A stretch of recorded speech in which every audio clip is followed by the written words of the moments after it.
The gray dust of the Wyoming Trail had a way of settling into a man's bones. It was a relentless, gritty reminder of every mile traveled and every mistake left behind in the tall, unforgiving grass. Silas Thorne rode into the valley of the Powder River when the August sun was still high enough to turn the horizon into a sea of shimmering, deceptive gold. He was a man who moved with a deliberate, haunting slowness. It was the kind of heavy quiet that usually belonged only to the ancient mountains watching from the western horizon. Behind him lay the jagged, psychic scars of the 1887 Great Die-Up. That winter had been so brutal, so devoid of mercy, that it had rearranged the very soul of the American frontier. Silas had seen the carcasses of 1,000 cattle frozen in grotesque piles against the barbed wire fences of Montana.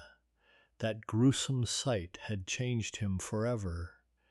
It had turned his heart toward things that could still be saved, rather than things already lost to the crushing ice.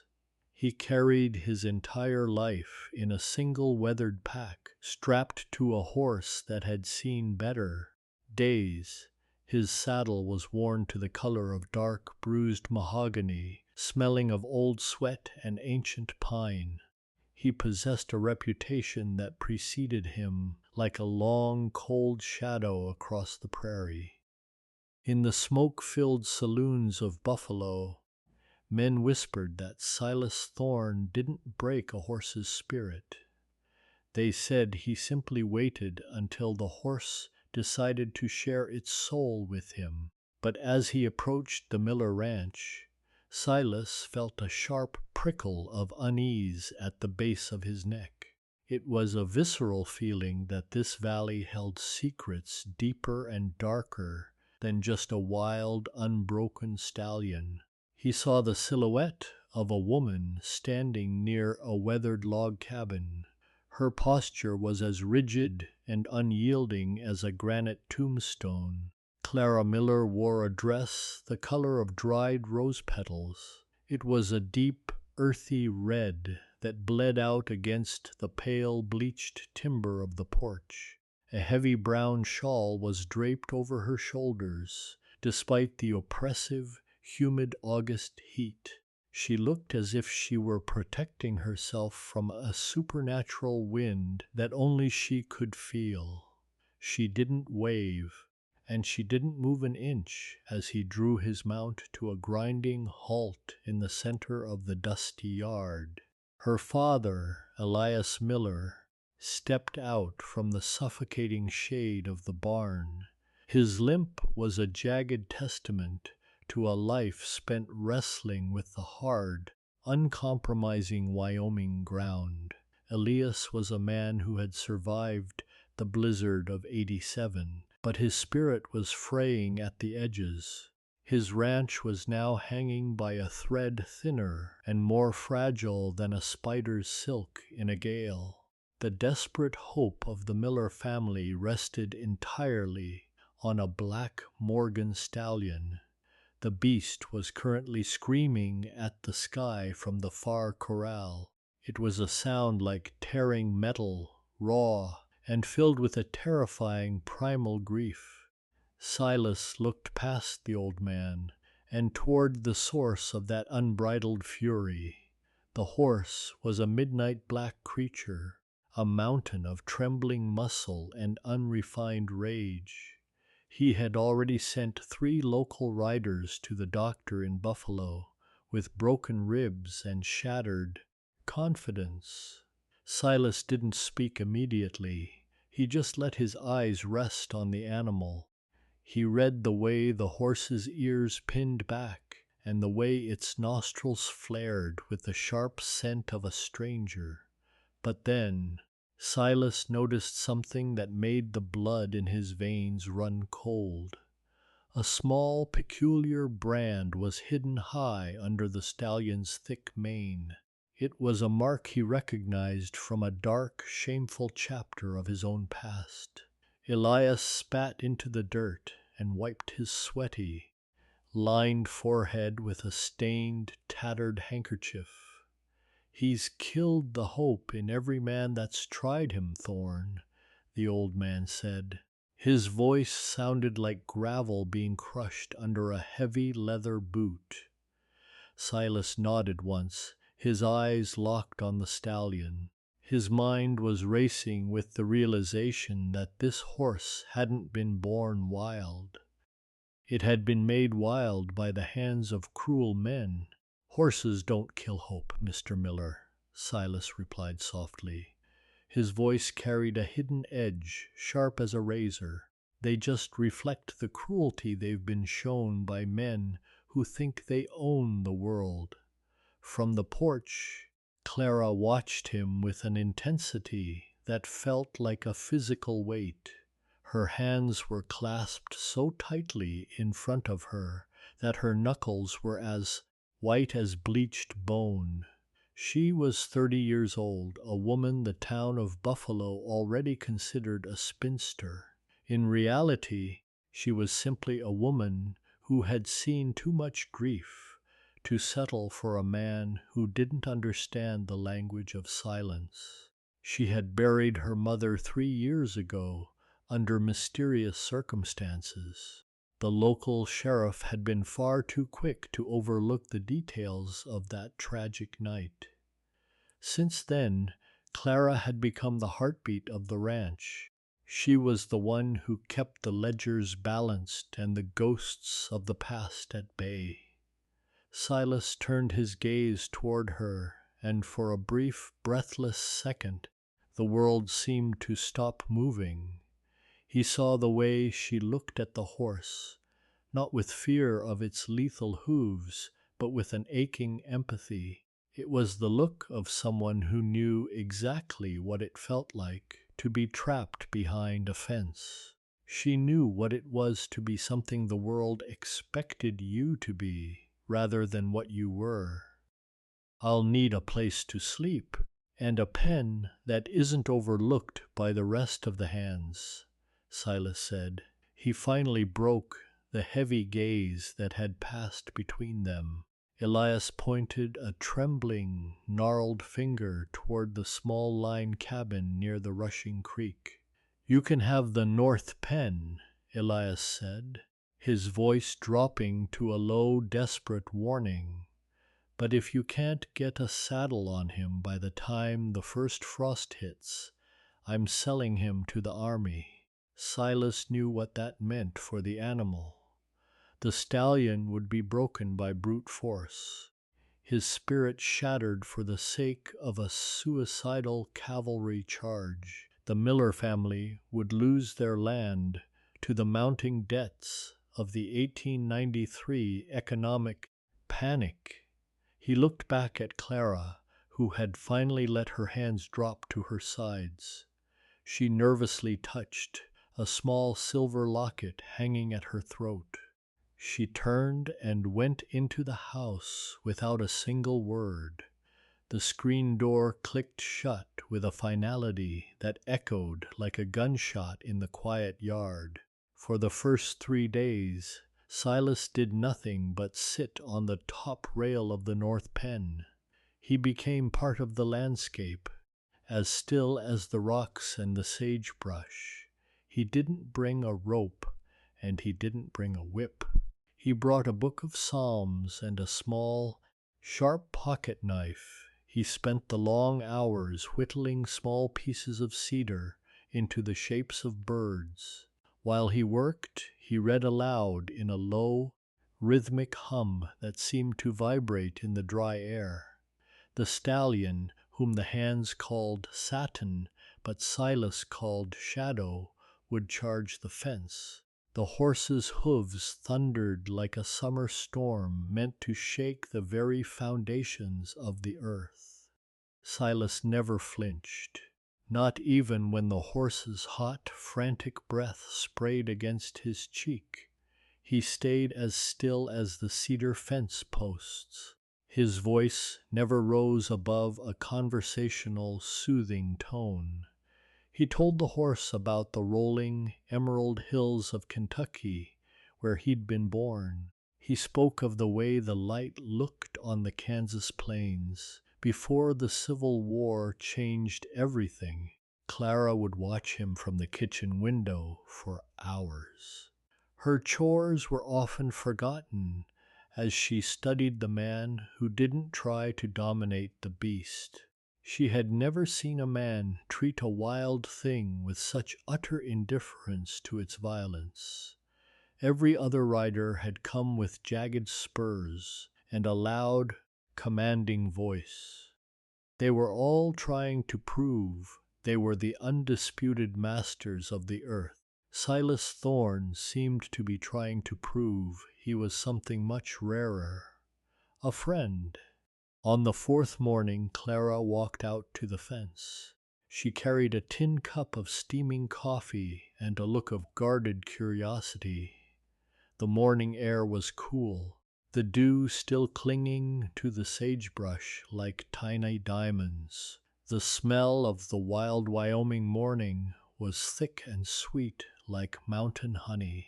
She stopped 10 feet away, watching Silas as he sat on the rail with his back turned to her. "He isn't listening to you, Mr. Thorne," she said. Her voice was soft but piercingly clear in the morning stillness. Silas didn't turn around, though his shoulders relaxed slightly at the sound of her voice. "He's listening," Silas replied calmly. "He's just deciding if he likes the tune, or if it's just another lie told by a man." Clara stepped closer and held out the cup.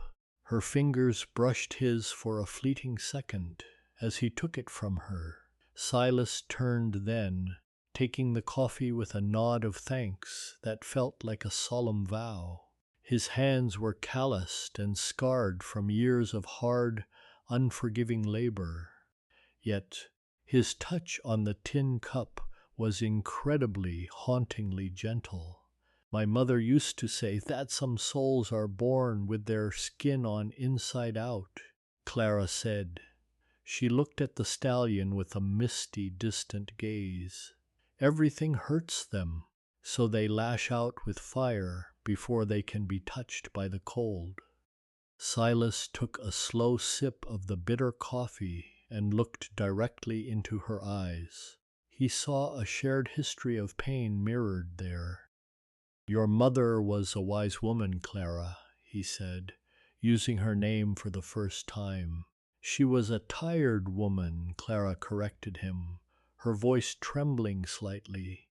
"The West has a way of wearing down the soft parts of a person until there's nothing left but bone."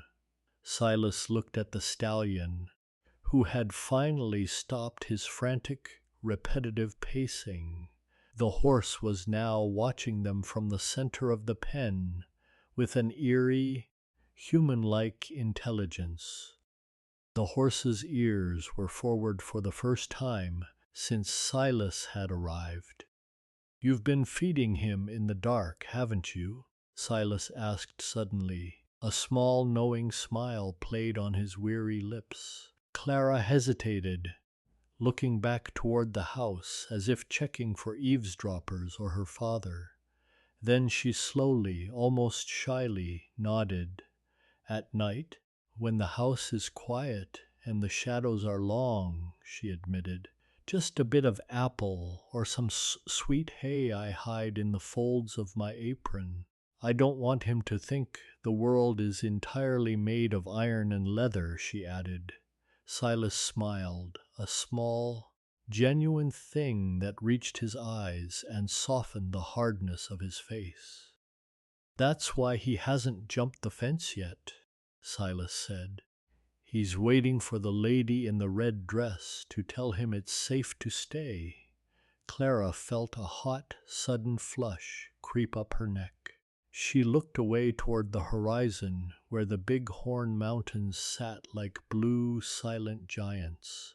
"He's just a horse, Mr. Thorne, And I'm just a rancher's daughter with too much time and too many haunting memories. Nobody is just anything in this country, Miss Miller, Silas said, his voice dropping to a whisper. She stayed at the fence for a long time that morning. For the first time in years, the silence of the ranch didn't feel like a heavy, suffocating weight. As the weeks passed, the town of Buffalo began to whisper and speculate about the stranger. A man named Julian Vane rode out to the ranch one sweltering afternoon. Julian was a wealthy land speculator with polished boots and a hollow, ambitious heart. He was a man who wore silk vests and rode a horse that cost more than a year's wages. He wanted the Miller land for the coming railway expansion that promised to change everything. He also wanted Clara because she was the only treasure in the county his money couldn't buy. He stood by the pen, watching Silas walk slowly toward the black stallion. The horse was trembling, his muscles rippling under his dark coat like water, but he wasn't charging anymore. "You're wasting precious time, Thorn," Julian called out, his voice sharp and impatient. "A horse is a tool, a means to an end for men like us." "You don't negotiate with a shovel, do you?" Vane sneered. Silas didn't look back. His focus remained entirely on the animal. He had his hand inches away from the stallion's velvet nose. He could sense the creature's hesitation, the internal battle between fear and trust. "A shovel doesn't have a heart that can be broken, Mr. Vane," Silas said, his voice like ice. Julian laughed, a cold, empty sound that didn't reach his predatory eyes. "Neither does this land. It'll chew you up and spit you out, just like it did the Miller cattle. And just like it did to Clara's mother on that cold night," Vane added with a smirk. Silas froze at the mention of the mother's death. He sensed a jagged, ugly truth hidden in Vane's arrogant expression. Julian turned to Clara, who was standing on the porch. Her red dress stood out against the gray wood like a signal fire in the dark. "Your father is a proud man, Clara, but pride doesn't pay the mounting taxes I've purchased. That horse is his only gamble, and let's be honest, it's a losing one." Clara stepped off the porch, the red fabric of her dress catching the afternoon breeze. She walked toward them with a newfound, quiet strength. "My father's gambles are his own, Julian, and Mr. Thorne is doing something you'll never have the courage to understand." "And what's that exactly?" Julian sneered, his hand resting on the pearl handle of his revolver. "He's giving a living thing a choice," she replied, standing tall beside Silas. Julian left in a cloud of choking bitter dust. But the tension he left behind was thick enough to suffocate everyone on the ranch. Silas knew that time was running out. He knew Julian Vane wouldn't wait for the frost to take the land by legal means. He could feel the change in the air, the way the crickets grew quieter at night. The sun began to lose its summer bite, replaced by the sharp tang of approaching autumn. That night, a storm rolled in off the mountains with a terrifying vengeance. It was a fierce, sudden summer deluge that turned the yard into a treacherous bog. Thunder shook the log cabin to its very foundations. Lightning lit up the yard in jagged, terrifying flashes of blinding white. Silas was in his small cabin when he heard the unmistakable sound of wood splintering. He heard a man's muffled, panicked shout over the wind. He ran out into the freezing rain, his boots sliding in the thick black mud. He reached the north pen and saw the chaos unfolding. The stallion was terrified, the lightning reflecting in his panicked, rolling eyes. But Silas saw something that made his heart stop. The gate hadn't been kicked open by the horse. The heavy iron bolt had been filed down by a human hand. The stallion was trying to bolt into the darkness of the river bottom. That path led straight over a hidden, deadly cliff. Clara was already there, a flickering lantern in one hand. She was trying to block the gap in the fence with her own fragile body. "Clara, get back. It's a trap," Silas shouted over the roar of the wind. But she didn't move, her eyes fixed on the stallion she had grown to love in the quiet hours. She stood in the mud, the rain soaking her red dress until it looked like a deep, dark wound. "He'll run until his heart bursts, Silas," she cried out in agony. "Someone spooked him on purpose." Just then a shadow moved near the barn, a man with a torch. The intruder intended to burn the ranch to the ground under the cover of the storm. It was one of Vane's hired men, but Silas had no time to deal with him yet. The stallion reared up, his massive hooves slicing the air just inches from Clara's head. Silas lunged forward with everything he had. He didn't move for the horse. He moved to shield Clara from the lethal blow. He pulled her back into his chest just as the stallion's hooves came crashing down. The animal's chest was heaving with sheer, blind terror. Silas didn't grab a rope or a heavy bridle. He stepped directly in front of the horse and began to hum. It was the same low, rhythmic tune he had used for weeks. It was a melody of peace amidst the swirling chaos of the storm. He reached out, ignoring the very real danger of being trampled into the mud. He placed his palm flat against the stallion's wet, hot neck. "Steady, Shadow," he whispered, his voice cutting through the howl of the storm. "I'm here, she's here. The world isn't ending tonight, I promise you." The stallion froze, his muscles quivering violently under Silas's steady, warm hand. Then, in a move that defied every law of the wild frontier, the horse lowered its head. He leaned his heavy, weary head into Silas's chest. A long, shuddering breath escaped the animal's lungs. In that moment, the breaking was finally over. But it wasn't the horse that had been conquered by a master. It was the wall of fear and the legacy of cruelty that had been shattered. Silas looked toward the barn and saw the arsonist fleeing into the dark woods. The man was frightened by the sight of the man and the beast standing as one. They stood there in the pouring rain, the man, the woman, and the horse.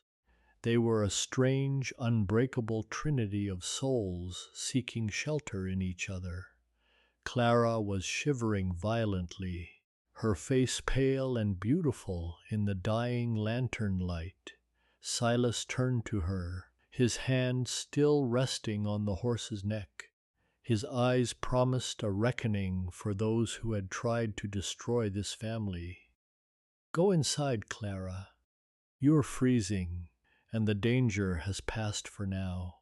She looked at him, the rain streaming down her face like 1,000 tears of relief. "You stayed," she whispered, as if she had expected the world to abandon her. "I wasn't going anywhere, Clara. I've finally found a reason to stop riding," he replied, his voice thick with emotion. The next morning the sun rose on a world that felt washed clean of its sins. The stallion stood in the repaired pen, as calm as a farm horse. He was waiting patiently for Silas to bring his morning oats. Elias Miller came out and stood by the rail, his jaw dropping in disbelief. He watched Silas slide a bit into the horse's mouth without a single protest. "I wouldn't have believed it if I hadn't seen it with my own eyes," the old man said. His voice was cracking with a raw fatherly emotion. "He's ready, Elias," Silas said, patting the horse's powerful flank. "He'll win you those purses at the fair in Cheyenne. Julian Vane will never touch a single inch of this land." But then Silas reached into his pocket and pulled out the filed iron bolt. "Vane tried to kill this horse and your daughter last night, Elias. It's time the town of Buffalo knew the truth about the man who wants the railroad." Elias looked at the bolt, then at his daughter, his eyes hardening with a protective rage. The twist in the valley was no longer a hidden secret. The hunter had officially become the hunted. Silas didn't pack his things that afternoon, as he had originally planned to do. The stallion was tamed, and the debt was settled, but a new chapter was beginning. He saw Clara sitting on the porch steps, her red dress clean and vibrant once more. She wasn't wearing the heavy, protective shawl today. It was as if the weight of her mother's death had finally been lifted by Silas's presence. Silas walked his own horse toward her, but instead of saying a final goodbye, he began to unsaddle his mount. "I heard they need a hand over in the Bitterroot Valley," Silas said, watching her carefully. Clara's face fell, her gaze dropping to her lap in sudden disappointment. "I suppose they do," she said softly. "But I also heard that the Miller Ranch needs a man," Silas added. "A man who knows how to handle wild things and how to keep the vultures away." Clara looked up, a massive, radiant flicker of hope igniting in her eyes. "The winter is going to be hard, Silas. My father needs help, and I don't want to face the silence alone anymore." Silas looked at the black stallion, then back at the woman in the red dress. She had made the Powder River feel like the end of a very long, lonely journey. He thought about the miles of empty trails and the cold campfires of his past. He thought about the way the light hit her dress. It was the only color that truly mattered in this vast gray-gold world. "I reckon the Bitterroot can wait for another lifetime," Silas said. Stepping onto the porch, Clara didn't jump up or shout with joy. She simply let out a long, slow breath and leaned her head against the railing. A single tear escaped and ran down her cheek, but she was finally truly smiling. The stallion neighed from the pen, a sound of recognition and belonging. The weeks turned into months, and the first snow began to dust the peaks. The mountains looked as if they were covered in powdered sugar. Julian Vane was arrested 2 weeks later for his crimes. Silas and Elias had presented the evidence of his sabotage to the town marshal. They linked him to a string of accidental ranch fires across the territory. Word spread that the Miller Ranch was no longer a failing gamble. It had become a fortress of strength and resilience. Silas and Clara were married in a small, quiet ceremony in Buffalo. It happened just before the heavy snows blocked the mountain passes for the season. She wore a dress of deep crimson, the color of a winter sunset. It was a color that promised a clear and beautiful tomorrow. Silas didn't have much gold to give her, but he gave her something better. He gave her a life where she never had to be afraid of the shadows again. They built a small, sturdy addition to the log cabin. The rhythmic sound of Silas' hammer echoed through the crisp air like a heartbeat. Elias Miller sat on the porch every evening and watched them work. He had a pipe in his hand and a peace in his soul he hadn't known in years. He saw the way the stallion moved in the high pasture. The horse led the other mares with a gentle, protective authority. The horse wasn't a tool, and he wasn't a slave to any man. He was a partner in the new life they had all built together. One evening, as the stars began to poke through the velvet sky like diamonds, Silas and Clara stood at the fence together, watching the horizon. The air was biting and cold, but they were wrapped in the warmth of each other. "Do you ever miss the horizon, Silas?" Clara asked quietly. She leaned her head on his sturdy, dependable shoulder. "Miss what exactly, Clara?" "The freedom of the trail. The ability to just ride away whenever the wind changes its direction." Silas reached out and took her hand in his calloused fingers intertwined perfectly with her own. "I used to think freedom was having nowhere to go," Silas said thoughtfully. "I thought it was having no one to answer to in this world. But I was a fool back then," he added with a soft laugh. He squeezed her hand, feeling the steady pulse of the life they had built. "Freedom is having a place where you're wanted. It's having a reason to stay when the wolves start to howl at the gate." Clara smiled and leaned into him, her red dress blending into the shadows. The black stallion walked over to the fence and nudged Silas' shoulder. He was looking for the nightly treat he had come to expect from his friend. Silas pulled a small, bright red apple from his pocket. He offered it in his flat, steady palm to the great beast. The horse took it with incredible gentleness, his eyes soft in the starlight. The world outside their valley was still harsh and unforgiving. The history of the West was still being written in blood and greed. But here, on the banks of the Powder River, a different story had taken root. It was a story of a man who came to tame a wild beast, only to be tamed himself. He had found that he was the one who needed to be captured by love. It was a story of a woman who wore red to remind herself she was alive. And it was about a horse that taught them both how to trust the world again. As the first real blizzard of the year began to blow in, Silas led the horse. He brought the stallion into the warm, hay-scented safety of the barn. He closed the heavy double doors against the biting Wyoming cold. He walked back to the house where the woman in the red dress was waiting. She stood by the window with a lamp, lighting his way through the dark.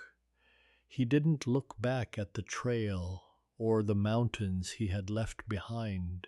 He didn't need to look for a better horizon anymore. Silas Thorne was finally truly home. The fire in the hearth was warm, casting a golden glow over the room. Clara met him at the door, her eyes reflecting the light of the fire. The winter would be long, but they had enough wood and enough love to last.